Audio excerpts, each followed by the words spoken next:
하나님께서 오늘 우리에게 주시는 말씀은 마태복음 13장 1절부터 9절까지 말씀입니다. 마태복음 13장 1절부터 9절까지 말씀 우리 함께 읽겠습니다.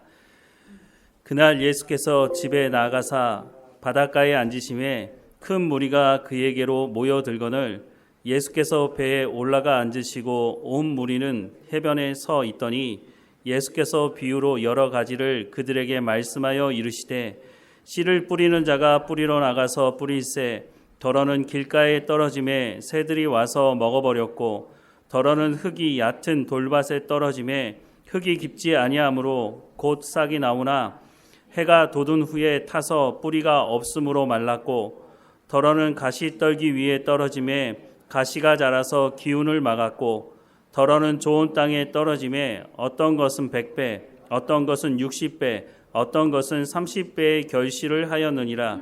귀 있는 자는 들으라 하시니라. 아멘.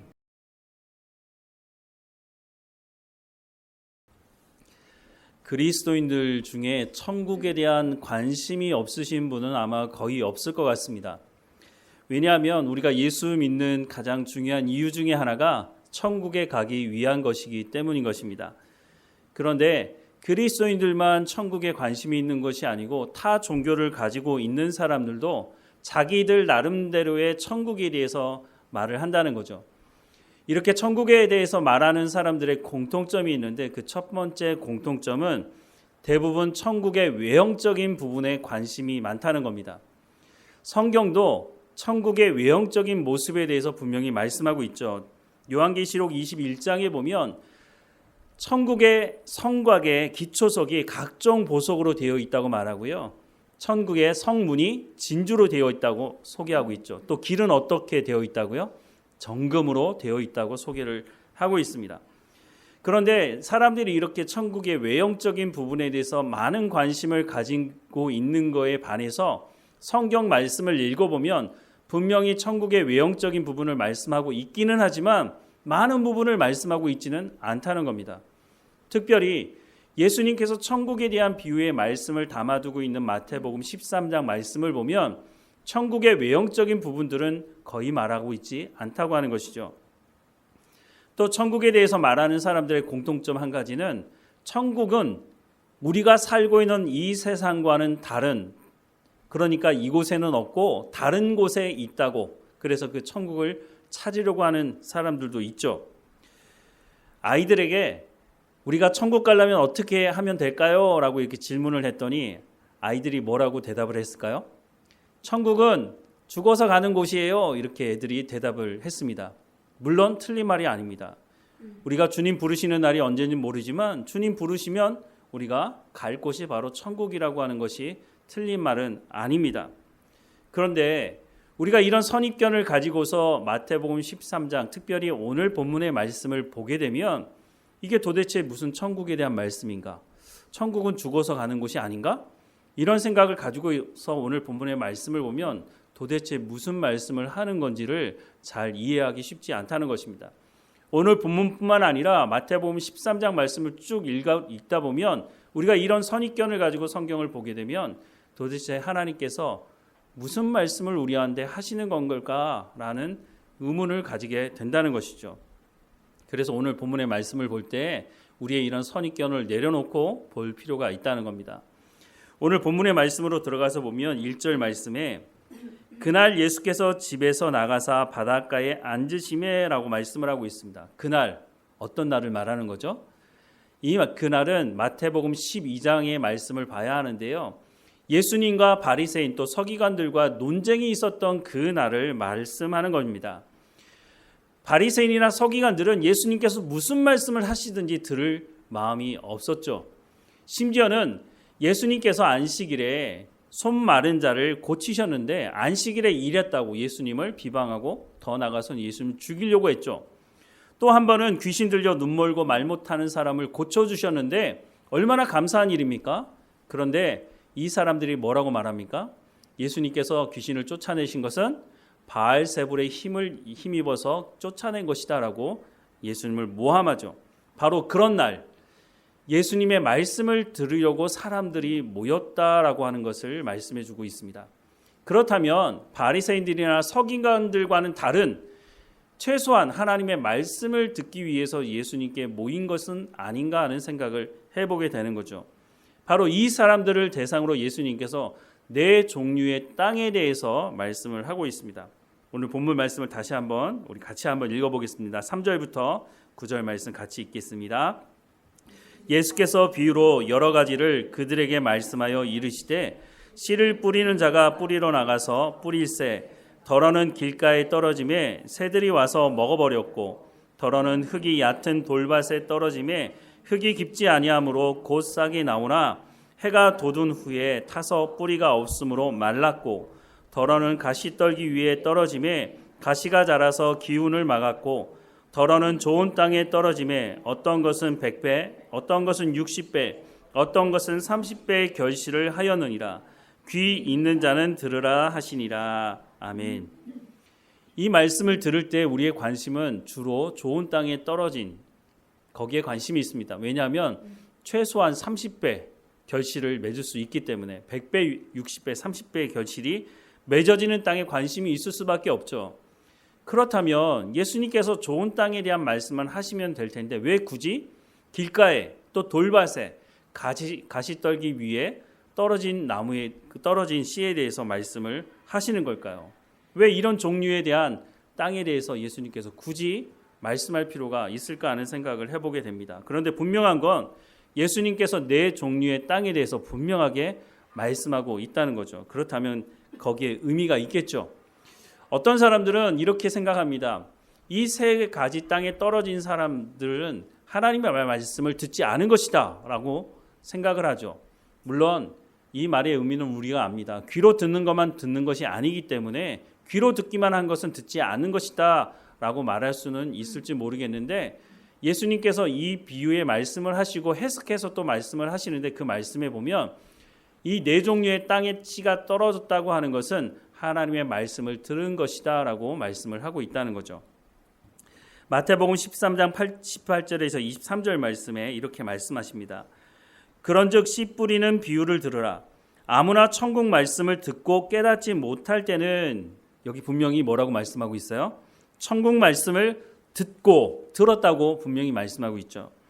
악한 자가 와서 그 마음에 뿌려진 것을 빼앗나니 이는 곧 길가에 뿌려진 자요. 씨가 길가에 뿌려진 사람도 말씀을 듣기는 들었다고 말씀합니다. 20절에 돌밭에 뿌려졌다는 것은 말씀을 듣고 여기도 들었다고 말하고 있죠. 즉시 기쁨으로 받되 그 속에 뿌리가 없어 잠시 견디다가 말씀으로 말미암아 환난이나 박해가 일어날 때에는 곧 넘어지는 자요.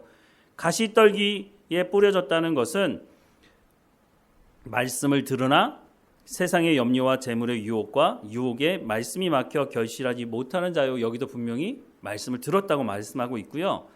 좋은 땅에 뿌려졌다는 것은 말씀을 듣고 깨닫는 자니 결실하여 어떤 것은 100배, 어떤 것은 60배, 어떤 것은 30배가 되느니라 하시더라 라고 말씀하고 있습니다. 그러니까 네 종류의 땅에 해당되는 사람들은 다 하나님의 말씀을 들었다고 말씀하고 있죠. 그러니까 마태복음 12장에 서기관들이나 바리새인들과는 다른 사람들로 보여집니다. 최소한 하나님의 말씀을 듣기를 사모하는 사람들이 지금 예수님께 와 있고 그 말씀을 듣는 그 사람들을 대상으로 예수님께서 네 종류의 땅에 대해서 말씀하고 있다는 것은 우리가 알 수 있는 것 같아 보입니다. 우리가 하나님의 말씀을 들으려고 오늘 이 자리에 온 것과 같이 예수님의 말씀을 들으려고 바닷가에 모인 사람들에게 예수님께서 말씀하고 있다는 거죠. 그런데 중요한 것은 대부분의 사람들이 100배, 60배, 30배의 열매를 맺고 싶어 하지 않겠습니까? 오늘 우리도 마찬가지 아닙니까? 그냥 시간 낭비하고 내가 이 자리에 온 것은 아니지 않습니까? 하나님 앞에 예배하며 하나님 말씀을 듣기를 사모함으로 나와 있지 않습니까? 그렇다면 모두가 다 100배, 30배, 최소한 30배의 열매라도 맺고 싶어하는 마음이 우리 가운데 있는데 문제는 우리의 마음은 그런데 우리가 정말로 100배, 60배, 30배의 열매를 맺고 있느냐 하는 것입니다. 이런 열매를 맺는 것, 그것은 우리가 말씀을 듣는 현장에서 우리의 마음 같아서는 당장이라도 열매를 맺고 싶은 것은 사실이지만 실제로 열매가 맺어지는 곳은 말씀을 듣는 이 현장이 아니라 우리가 살아가는 가정, 일터, 우리의 삶의 터전에서 열매가 맺어진다고 하는 것이죠. 첫 번째 예수님께서 말씀하는 건 길가에 떨어졌다는 것을 말씀하고 있는데요. 13장 19절 말씀해 보니까 아무나 천국 말씀을 듣고 깨닫지 못할 때는 악한 자가 와서 그 마음에 뿌려진 것을 빼앗나니 이는 곧 길가에 뿌려진 자요라고 말씀합니다. 길가에 떨어졌다고 말씀하는 것에 대해 해석을 하시는데 천국 말씀을 들었다고 말씀은 하지만 뭐가 없다고요? 깨닫지 못할 때에는 이라고 말씀하고 있습니다. 이 깨닫다는 것은 경건하게 행동하다, 실제적인 삶의 현장에서 하나님 말씀을 들었다면 그 삶을 살아내는 것을 말합니다. 분명히 말씀은 들었지만 삶의 현장에서는 그렇게 살아내지 못한다는 거죠. 에베소서 6장 4절에 보면 이런 말씀이 있습니다. 아비들아 너희 자녀를 노엽게 하지 말고 오직 주의 교훈과 훈계로 양육하라. 아마 처음 듣는 말씀은 아니라고 생각이 들 텐데 저도 이 말씀을 알고 있거든요. 그런데 이 말씀을 삶의 현장에서 열매 맺지 못했던 제 경험이 있는데요. 저희 집 아이들이 스팸이라고 하는 햄 있지 않습니까? 여러분도 이제 좋아하시는지 모르겠지만 아이들이 특별히 좋아하는 햄 중에 하나죠. 그런데 이 스팸이라는 햄이 이게 덩어리로 나와서 그걸 잘 잘라가지고 구워서 이제 먹게 되는데 저희 집에서도 가끔 이렇게 먹게 되는데 이 햄을 먹을 때 제일 주의해야 할 게 뭐냐면 저희 집 같은 경우는 특별히 3등분을 정확하게 잘해야 됩니다. 이거 잘못하면 무슨 일이 벌어질지 여러분 상상에 맡기겠습니다. 군대를 갔다 오신 분이 이런 얘기들을 하죠. 작전에 실패하면 용서되지만 배식에 실패하면 용서가 안 된다. 이게 참 중요한 말이기도 한데요. 그런데 어느 날 햄 두께가 좀 다르게 저희 집사람이 썰어가지고 아이들이 서로 눈치를 보면서 더 큰 거 먹으려고 하는 거죠. 서로 이제 큰 거 먹으려고 하다가 결국은 싸움이 나게 됐습니다. 제가 이제 그 모습을 보면서 저도 열 받았죠. 저도 먹고 싶기도 하고. 하지만 어쨌든 아이들한테 서로 뭐 큰 거 먹겠다고 하는 아이들한테 이제 화를 내게 됐고 결국은 마지막 말이 다 밥 먹지 마. 화를 내고 말았습니다. 그리고 나서 제 머릿속에 번뜩 지나간 말씀이 바로 에베소서 6장 4절 말씀이었습니다. 자녀를 어떻게 하라고요? 제 마음 가운데 그 말씀이 딱 생각나면서 내가 말씀은 알고 있는데 이게 참 내 삶에 열매 맺기 쉽지 않다라는 생각을 하게 됐습니다. 적지 않은 사람들이 하나님 말씀을 듣고 열매 맺기 원하지만 삶의 현장에서 그 하나님의 말씀을 맺어 열매로 맺는 것은 쉽지 않다는 것을 우리가 알게 됩니다. 어떤 목사님이 부산의 교사 세미나에 초청을 받아서 말씀을 전하러 가셨는데 그날이 월요일 저녁이었다고 합니다. 그래서 그곳에 모여있는 부산 여러 곳에 교회에서 모여있는 교사들에게 이런 질문을 하셨다는 거예요. 어제 여러분 주일 예배를 잘 들으시고 이 자리에 오셨을 텐데 어제 주일 예배 담임 목사님이 설교하셨던 설교 본문이 생각나시는 분은 손 들어보라고. 그런데 놀랍게 그곳에 모인 분들이 교사들 아닙니까? 그런데 그 중에 한 사람도 손을 들어서 어제 우리 담임 목사님께서 설교하신 본문은 여기입니다라고 말하시는 분이 없었다는 거예요. 하나님의 말씀 듣기를 사모하는 마음은 모두가 있는데 정말 그 말씀을 사모하는 마음을 가지고 들었다면 삶의 현장으로 돌아가서 열매를 맺어야 하는데 그러지 못하는 우리의 모습이 안타깝다는 생각을 하게 됩니다. 예수님이 두 번째 씨 뿌리는 데에서 말씀을 하시는데 5절과 6절 말씀해 보니까 더러는 흙이 얕은 돌밭에 떨어짐에 흙이 깊지 아니하므로 곧 싹이 나오나 해가 돋은 후에 타서 뿌리가 없으므로 말랐다라고 말씀합니다. 이것을 가지고 예수님 어떻게 해석을 하시냐면 20절과 21절에 돌밭에 뿌려졌다는 것은 말씀을 듣고 즉시 기쁨으로 받되 그런 분들이 있죠.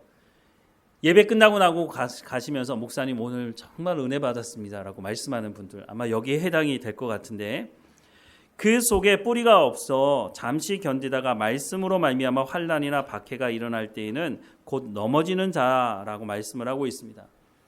정말로 은혜를 받았다면 그 은혜 받았다고 하는 그 말은 말씀을 듣고 돌아가시면서 하셔야 될 말씀이 아니고요. 그 말씀을 듣고 삶의 현장에서 살다가 다음 주에 돌아와서 해야 될 말인 거죠. 정말 그것이 내 가운데 은혜가 됐다면 그 말씀이 내 삶의 열매로 맺어지는 삶의 현장이 있어야 된다는 겁니다. 그래야 정말 은혜가 되는 것이죠. 잘못하면 우리 스스로가 하나님의 은혜를 싸구려로 만들 수가 있다는 겁니다. 은혜 받았다고 하는 것이 거짓이라고 말씀을 드리는 것이 아니라 은혜 받았죠. 그런데 정말 그것이 우리의 삶의 진정한 은혜가 되려면 우리의 삶의 현장에서 열매가 맺어지는 삶이 있어야 한다는 거죠. 디모데후서 3장 12절 말씀에 보면 무릇 그리스도 예수 안에서 경건하게 살고자 하는 자는 박해를 받으리라 라고 말씀을 하고 있습니다. 우리가 하나님의 말씀을 듣고 삶의 현장에서 살아내려고 하면은요, 세상은 가만두지 않습니다. 우리가 그리스도인으로 열매를 맺는 삶을 살아갈 수 있도록 사탄이 도움을 주지 않습니다. 수단과 방법을 가리지 않고 우리의 믿음을 흔들어 놓으려고 하고 말씀대로 순종하지 못하게 하는 거죠. 오히려 우리가 하나님 말씀에 순종하려고 할 때 이런 박해나 이런 충돌이 있다면 그거는 우리가 제대로 된 길을 가고 있다는 증거이기도 하니 우리가 그런 박해가 있을 때 오히려 감사해야 하지 않을까 하는 생각을 합니다. 그럴 때 우리가 조금만 참고 인내한다면 그 씨에서 뿌리가 나고 줄기가 나게 된다고 하는 것을 말씀해 주고 있는 거죠. 요즘엔 대학 오리엔테이션 어떻게 하는지 모르겠는데요. 제가 대학 다닐 때만 하더라도 오리엔테이션에 꼭 가야 했고 오리엔테이션 가면 별거 없고요. 뭐 학과에 대한 소개 이런 거는 잘 안 하고 처음부터 끝까지 술 먹고 술로 끝나는 것이 오리엔테이션이었습니다. 제가 그때만 하더라도 너무 고지식한 그런 생각을 좀 가지고 있기도 하고 야 이거 오리엔테이션 가기는 가야겠는데 이게 뻔한데 가면 상황이 이거 어떻게 대처를 해야 되나 이런 생각을 가지고 갔는데 보니까 제가 상상했던 그 일들이 그대로 벌어지더라고요. 좁은 방 안에 선후배 다 모여있고 교수님들까지 앉아있으면서 보니까 처음에 신입생들 한 사람 한 사람마다 일어나서 뭐 노래를 하든지 재미난 이야기를 하고 끝나면 그 다음에 순서가 선배가 따라주는 교수님이 따라주는 그 술 마시는 거 쭉 이제 순서가 돌아오기 시작했는데 야 이거 도대체 어떻게 이 문제를 해결해야 되나 내가 여기서 그냥 나갈 수 있는 것도 아니고 제가 거의 끝에 부분에 있었는데 그래서 제 나름대로 해야 될 말을 해야 되겠다 그걸 생각을 하고 일어나서 제가 한마디를 딱 했는데 갑자기 분위기가 그 좋았던 분위기가 찬물을 끼얹은 것처럼 아주 싸늘해졌습니다. 그리고 어떤 사람도 저에게 술을 권하지 않았습니다. 그리고 이제 오리엔테이션이 마쳤죠. 제가 중문과를 나왔는데요. 남자들이 별로 없어요. 근데 그 중에 이제 친구가 이제 생겨가지고 그 친구가 나중에 저한테 그런 얘기를 하더라고요. 야, 너 오리엔테이션 때 너 무슨 말 했는지 알아? 그러니까 나 그때 제가 이제 어떤 말을 준비했느냐면 제가 목에 칼이 들어와도 저는 술을 안 마십니다. 이제 그 얘기를 하려고 해서 했다고 생각을 했는데 친구가 하는 말이 너 그렇게 말하지 않았어 그러는 거예요. 아니 나 분명히 목에 칼이 들어와도 술은 마시지 않겠다고 그렇게 얘기했는데 라고 하니까 친구가 하는 말이 너 그렇게 얘기하지 않고 이렇게 얘기했다는 거예요. 제가 칼을 먹어도 술은 마시지 않습니다. 그렇게 얘기했다는 거예요. 제가 칼을 먹겠다고 하니까 누가 저한테 술을 권하겠습니까?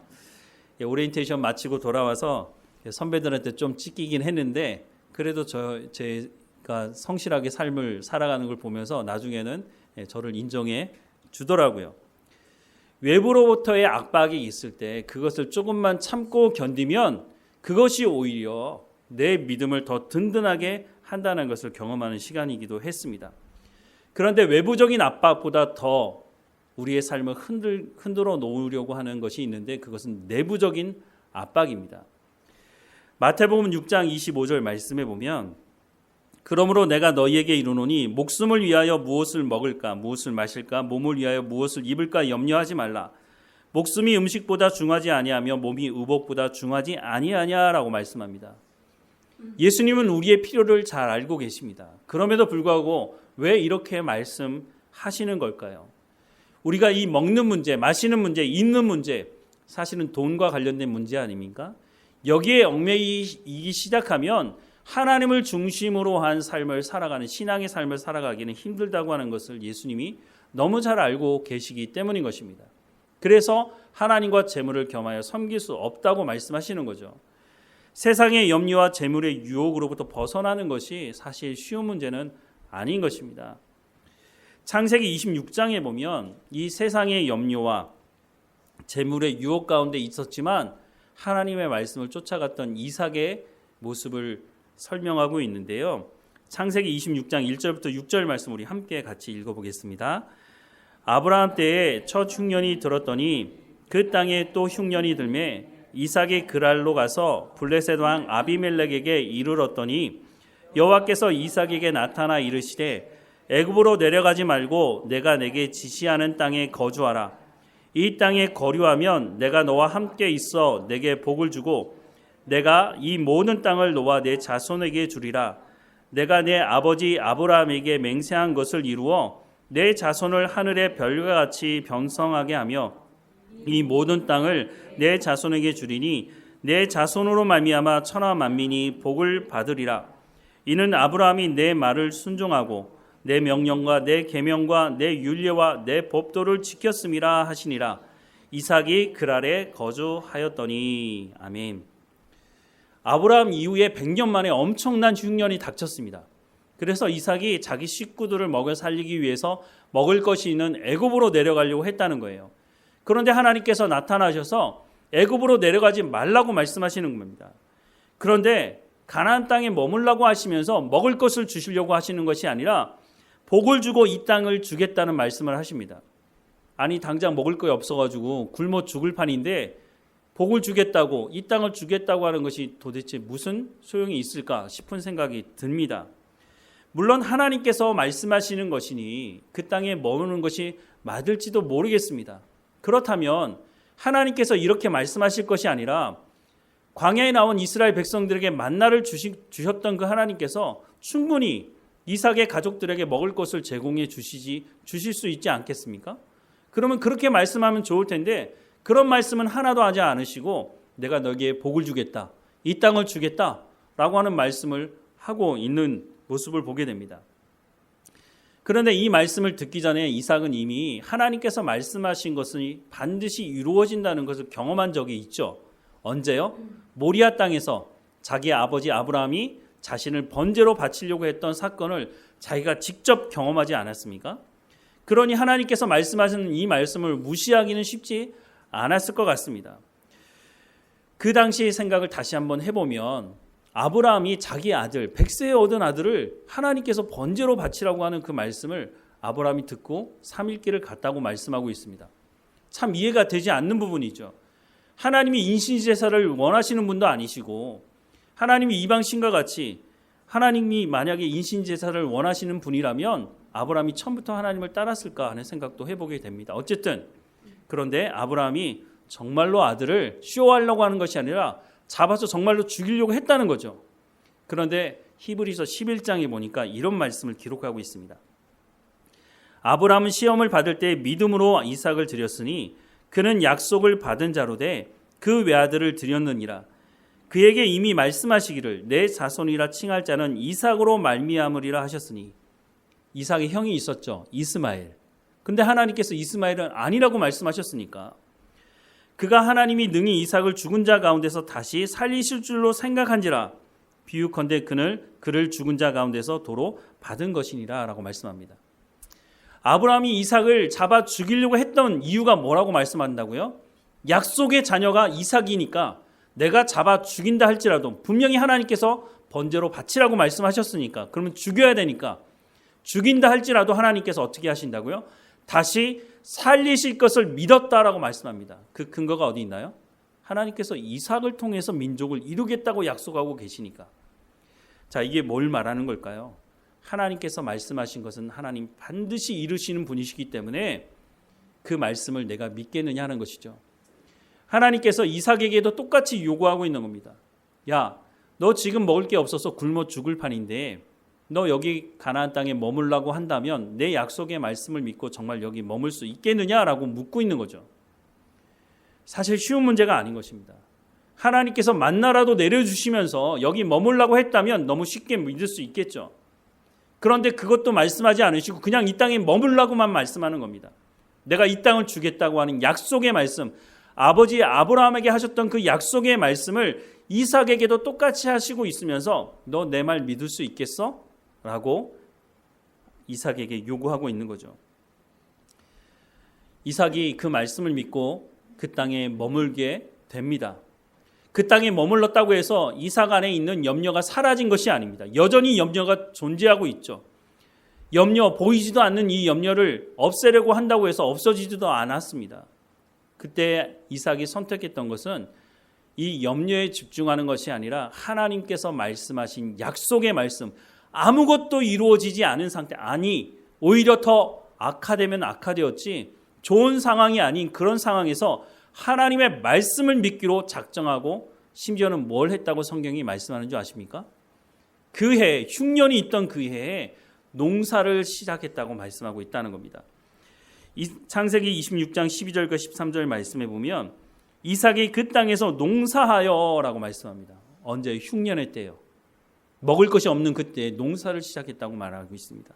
그런데 그 해에 100배나 얻었고 여호와께서 복을 주심으로 그 사람이 창대하고 왕성하여 마침내 거부가 되었다라고 말씀합니다.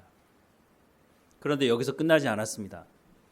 이 농사를 통해서 100배나 많은 수확을 얻기는 했는데 이 사람들에게 가장 필요한 것은 물이었습니다. 그래서 우물을 파게 되는데 열심히 우물을 파면 가나안 사람들이 와서 빼앗는 겁니다. 그러면 그 우물을 지키려고 자기가 가지고 있는 무력을 사용하지 않고요. 그냥 옮겨서 또다시 우물을 파는 거예요.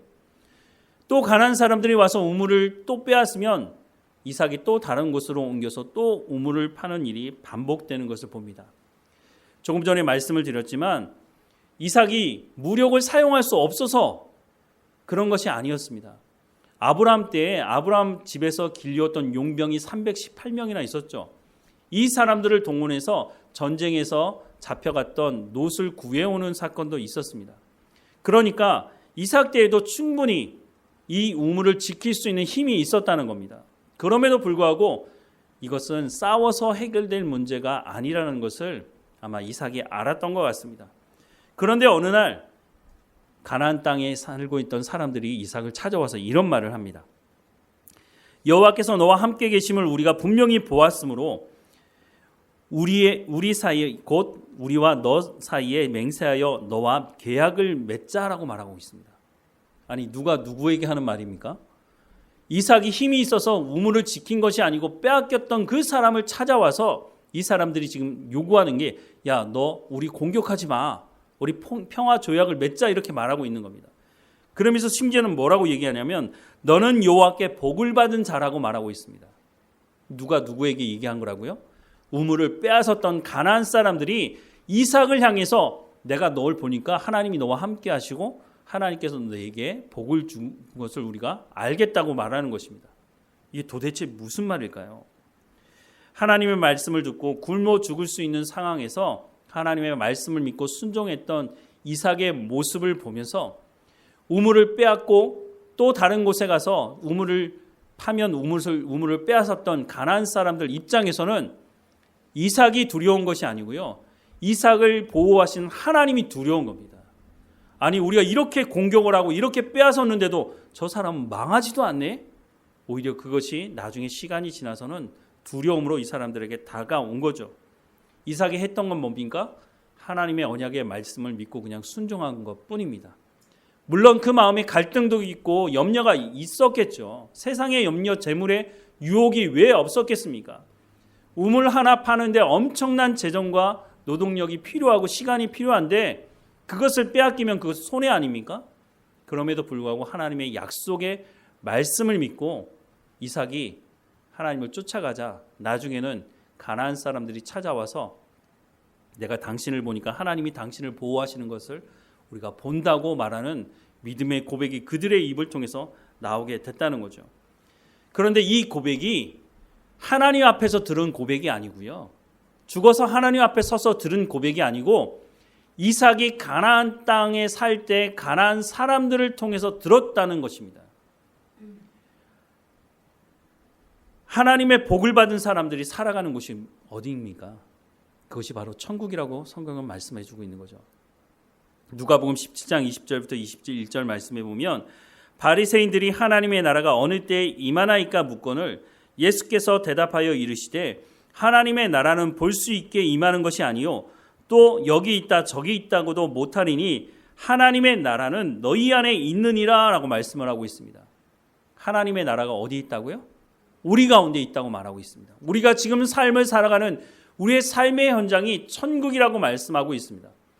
물론 하나님이 부르시면 우리가 영원한 하나님의 나라, 죽음 이후에 갈 나라도 천국이지만 예수님께서 말씀하시는 천국은 하나님의 나라, 우리가 죽어서 가는 나라만 하나님의 나라 천국이 아니라 하나님의 말씀을 듣고 순종하며 살아가는 우리의 삶의 현장이 바로 천국, 하나님의 나라가 임하는 곳이라고 분명히 우리 가운데 말씀해주고 있다는 것입니다.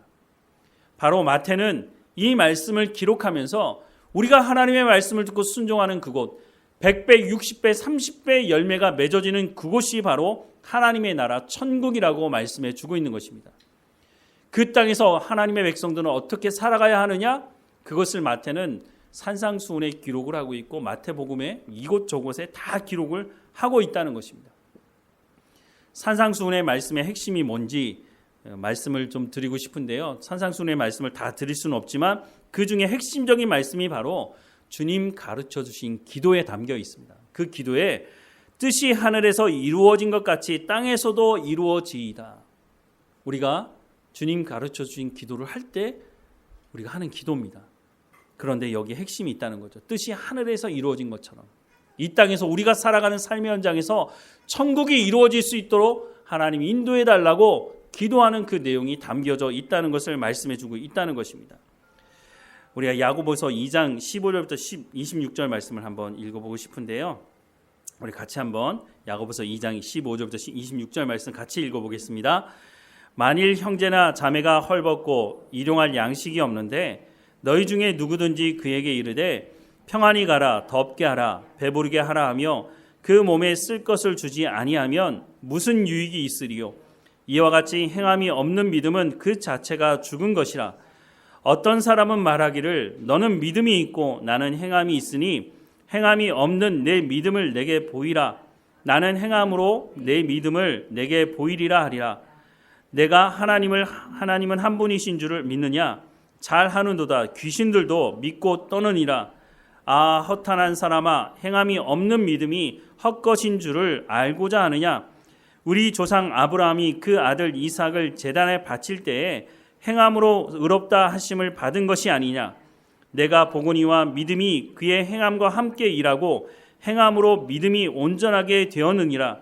이에 성경에 이른바 아브라함이 하나님을 믿으니 이것을 의로 여기셨다 말씀이 이루어졌고 그는 하나님의 벗이라 칭함을 받았나니 이로 보건대 사람이 행함으로 의롭다 하심을 받고 믿음으로만은 아니니라. 또 이와 같이 기생 라합이 사자들을 대접하여 다른 길로 나아가게 할 때에 행함으로 의롭다 하심을 받은 것이 아니냐.